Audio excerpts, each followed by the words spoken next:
kashi gurin budurwar da yake so. Wai Bashir ni zai ɗauka ya kai ni ƙofar gidan su budurwana, wai ya riƙa ikirarin cewa aurenta zai yi. Kai ƙarshe in taƙaita ma bayani akan na ce mai ai budurwa ta ce har damba muka yi da shi fa a ƙofar gidan su yarinyar fa.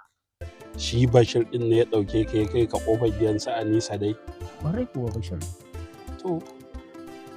To shi yasa ka gani yanzu ina ta son in ga yaya zan yi bullo al'amarin, shine na zo ka bani shawara yaya kake ganin zamu abu. To shawara dai kake nema in baka ko? To ka sami ita matar Bashir da ƙawarta, ka gane, domin Bashir na sani ya saba mata sosai, ka gane, ka haɗa kai da su.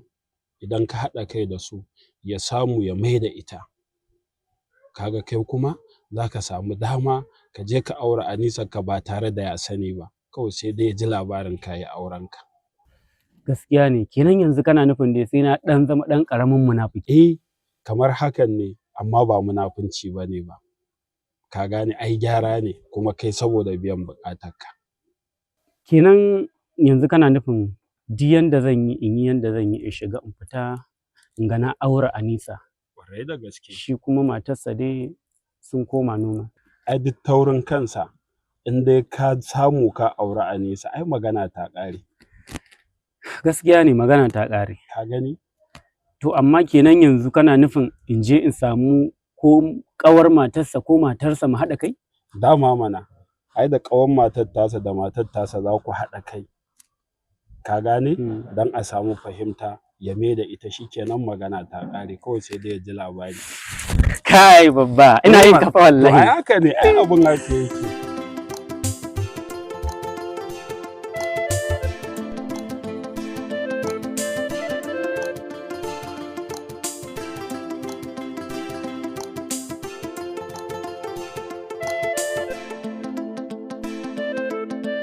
Lafiya na ganka a ƙofar gidanmu a wannan lokacin?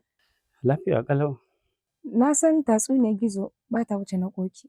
Ka zo ka min maganar abokinka? Batun tsiyar da kuka ƙulla kai da abokin naka har da dambatuwa a ƙofar gidan budurwarsa? Wai tukunna ma wai da me tafi mu ne Hanisan nan wai? Mu ba mata ba ne? Ba za ki gane ba ne. Ko ma mata ne, Anisa mace ce, amma Anisa daban take a cikin mata. Domin Anisa, ai Anisa ce.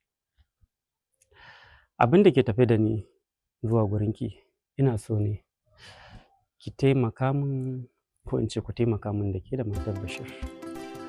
Saboda ke ma na san za ki farin ciki idan aka ce Bashir yana zaune lafiya da matarsa. Kuma Anisa da kika sani budurwata ce, ita nake burin aura. Dakata Sa'adu, ban fahimce ka ba.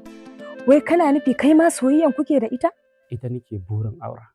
Idan har aka ce kun taimake ni da ke da matar Bashir.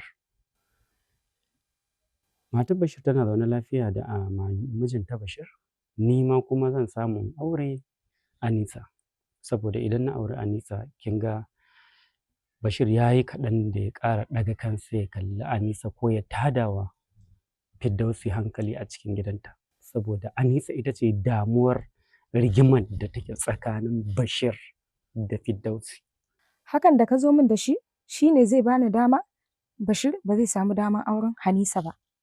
Domin kaga idan har Allah ya baka dama ka auri Hanisa, a lokacin ne na san Firdausi za ta samu zaman lafiya a gidan mijinta.